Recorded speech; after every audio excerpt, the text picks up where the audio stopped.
समारोह खां रिपोर्ट करे रहियो आहे doctor Hemlal Waghani, divisional bureau chief Mirpur ख़ास।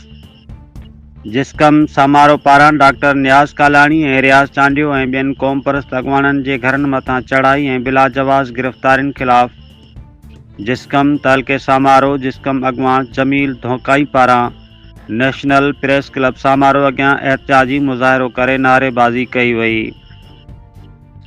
उन मौक़े ते अॻवाननि ऐं ॿियनि जो चवणु हुयो त क़ौम परस्त जमायतुनि पारां सिंध में अमन रवादारी क़ाइमु रखण ऐं इंतहा पसंदी ख़िलाफ़ ऐलानियल मार्च जे ॾोह में क़ौम परस्त अॻवाननि जे घरनि जूं तक़दुस पामाल करे खेनि खंभे गुम करण वारे अमल जी सख़्त मज़मत करियूं था।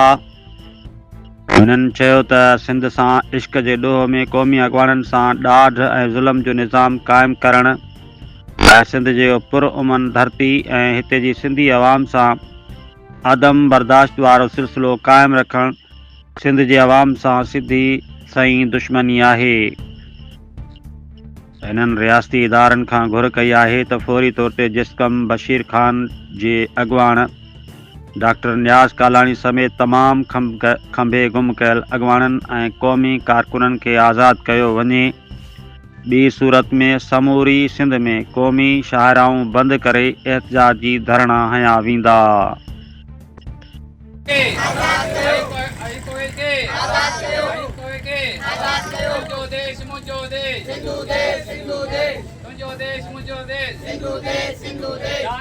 जागिया